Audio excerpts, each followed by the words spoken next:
அதோட பார்த்தீங்கன்னா, சித்த வைத்தியர் பாக்கியம் அம்மா அவர்கள் வந்து பல விஷயங்கள நமக்கு சொல்லிக்கிட்டே வராங்க. பல குறிப்புகள, பல பயனுள்ள குறிப்புகள சொல்லிட்டு வராங்க. இன்றைக்கு என்ன குறிப்ப சொல்லப் போறாங்கன்னு, நலவியல் குறிப்பாங்கத்துல தொடர்ந்து பார்ப்போம். இது உங்களுக்காக.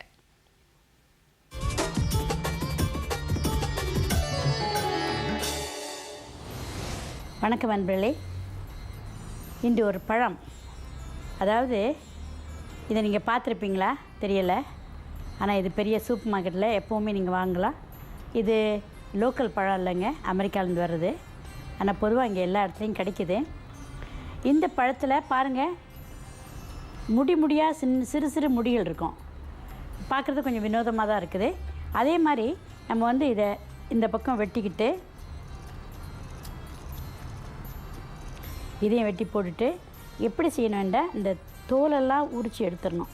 மெதுவாக அழகாக உரிச்சிட்டு நீங்கள் உள்ளே பார்த்தீங்கண்டா அழகாக நிறைய விதைகள் இருக்கும். இப்போ உங்களுடைய உறவுக்காரங்க யாராவது நோய்வாய்ப்பட்டாங்க வச்சுக்கோங்க, பல நாளாக ஆஸ்பத்திரியில் இருக்கிறாங்க. ரொம்ப நாளாக நோய்வாய்ப்பட்டு ஹாஸ்பிட்டலேருந்து வெளியே வரும்போது அவங்க ரொம்ப உடல்நலம் குந்தி இருப்பாங்க. அந்த மாதிரி பட்டவங்களுக்கு இந்த பழம் ரொம்ப வலு கொடுக்க வல்லுது.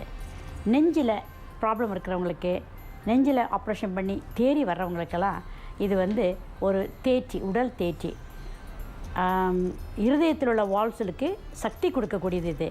இப்போ உங்கள் யாராவது தெரிஞ்சவங்க இருக்கிறாங்க, நம்ம பழம் வாங்கிட்டு போகணுன்னு நினைக்கிறோம், ஆப்பிள் பழம் ரொம்ப குளிர்ச்சி, மற்ற பழங்கள்லாம் வாங்குறதுக்கு சக்தி இல்லை, சரி இதை வாங்கிட்டு போங்க. இது உண்மையாகவே அழகாக வெட்டி அவங்க பக்கத்தில் இருந்து கொடுத்தீங்கன்னா அவங்களால சாப்பிட முடியும். ரொம்பவும் புளிப்பு இருக்காது, அதே நேரத்தில் அவங்களுக்கு நெஞ்சுக்கு வலு கொடுக்கக்கூடியது. இந்த கிவி ஃப்ரூட், இது பேர் கிவி ஃப்ரூட். பாருங்கள், வெட்டி பார்த்தா உள்ளுக்கு எப்படி இருக்கும். இதுதான் கிவி ஃப்ரூட். ஸோ இந்த பழத்தை நீங்கள் அழகழகாக வெட்டி இதை சேலட்டுக்கு வைக்கலாம், சாதாரணமாக சாப்பிடலாம்.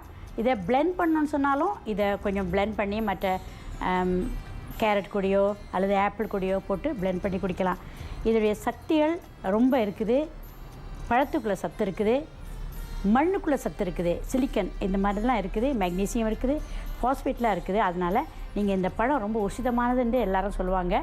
இதை நீங்கள் பல இடத்துல பார்த்தீங்கன்னா, எங்கேயாவது பார்த்தீங்கன்னா ஒரு மாதத்துக்கு ஒருக்காவது கொஞ்சம் விலை கூடதாக இருக்கிறதுனால நம்ம வந்து மாதம் ஒரு தடவையாவது இந்த மாதிரி வாங்கி பிள்ளைகளுக்கு இதுதான் இன்னென்ன பேர் உள்ள பழங்கள் என்பதை நம்ம வலியுறுத்தி காட்டணும்.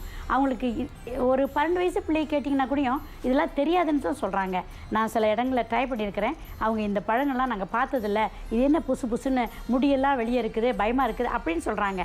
ஆக இது சாப்பிடக்கூடிய பழம் என்பதை வாங்கி வெட்டி சாப்பிட்டு பிள்ளைகளோடு நீங்கள் பகிர்ந்தால் தான் தெரியும். அதனால் தயவுசெய்து நீங்கள் உங்களுக்கு வசதிப்படும் போது இதை அழகாக வெட்டி கொடுத்து பிள்ளைகளுடைய சந்தோஷத்தை அவங்களுடைய முகத்தில் பார்த்து நீங்கள் இன்பமாக வாழ்வீங்க என்று நம்பி விடைபெறுகிறேன். வணக்கம்.